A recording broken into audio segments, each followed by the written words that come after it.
الحمد لله رب العالمين الصلاة والسلام على أشرف المرسلين وعلى آله وصحبه أجمعين أما بعد. Respected judges, teachers, parents and my dear friends, Assalamu alaikum wa rahmatullahi wa barakatuh.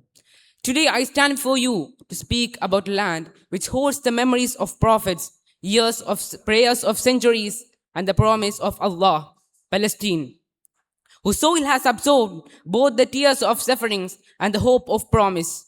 Today's topic, Pain to Promise, Voice of Palestine, reminds us that Palestine is not just a place. It's a story, a trust, a test, and a symbol of faith. Palestine or Al-Quds is the land where many prophets lived and preached. It's the land where Ibrahim alayhi salam traveled. It's the land where Dawood alayhi salam established his kingdom. It's the land where Isa alayhi salam walked, healed and spread the message of Allah. Most importantly, it's the land from which our beloved Prophet Muhammad sallallahu alayhi wasallam ascended to the heaven during the miraculous journey of Isra wal Mi'raj. Allah explains it in Quran, Subhanalladhi asra bi'abdihi laylan min al-masjid al-harami ila al-masjid al-aqsa alladhi barakna hawla. Glory to the one who took his servant by night from Masjid al-Haram to Masjid al-Aqsa, whose surroundings we are blessed. This ayah tells us the blessings, honor and the spiritual status of Palestine. But my dear brothers and sisters, the history of Palestine is not only a history of prophets, it's also a history of pain. For more than 70 years, its people have faced oppression, occupation, displacement and loss.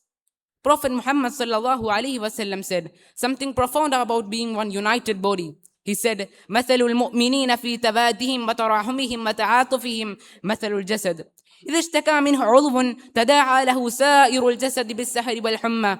The believers, in their compassion, love and mercy for one another is like a single body. If one part of the body hurts, the entire body responds it with sleeplessness and fever. When the Palestine bleeds, the Ummah feels the pain. Their wounds are our wounds, and their tears are our tears, and their hope becomes our responsibility. The origin of their struggle goes back to the early 20th century. Their villages were erased, their identities were challenged, yet their faith remained intact. Their heart held tightly to the promise of Allah. وَلَا تَحْسَبَنَّ اللَّهَ غَافِلًا عَمَّا يَعْمَلُ الظَّالِمُونَ. Do not think that Allah is unaware of what the oppressors do. This ayah is not only a warning to the oppressor, but also a comfort to the oppressed. Despite the fear, they continue to raise their children with strength. Despite their loss, they continue to say, Hasbunallah, Hasbunallah wa ni'mal wakil. Allah is sufficient for us. Once Prophet Muhammad sallallahu alaihi wasallam said, Al-Muslimu akhul Muslim, la yadlimuhu wa la yakhdhuluhu. A Muslim is the brother of another Muslim. He does not abandon him, nor does he leave him helpless.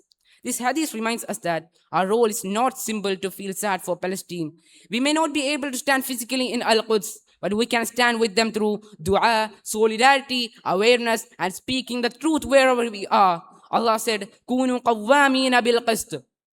Allah has promised that injustice will never last, the patience will never be wasted, and the truth will always rise, even if the world turns against it. Allah said, remember, فَإِنَّ وَعْدَ اللَّهِ حَقٌّ. My dear brothers and sisters, the voice of Palestine is not a voice of defeat. It's a voice that says we still have faith. It's a voice that carries the legacy of prophets and the promise of Allah that justice will prevail. May Allah make us among those who stand for justice, protect the people of Palestine, free Masjid al-Aqsa. Ameen. Wa akhiru da'wan anil hamdulillahi rabbil alameen. Assalamu alaikum wa rahmatullahi wa barakatuh.